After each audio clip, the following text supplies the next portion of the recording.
Hello friends, in this video I will show you how to fix allow Facebook to use your phone storage problem. Let's see how to fix it. For solving this problem, first of all, long press on Facebook Lite app,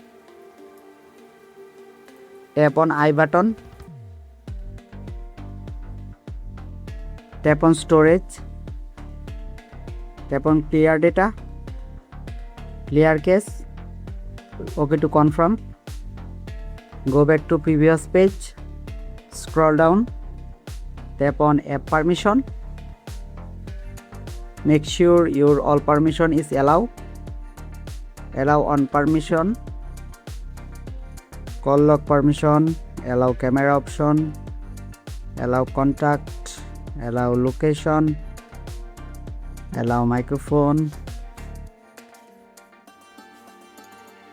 photos and videos. Then go back and go to your Play Store. Search here Facebook Lite.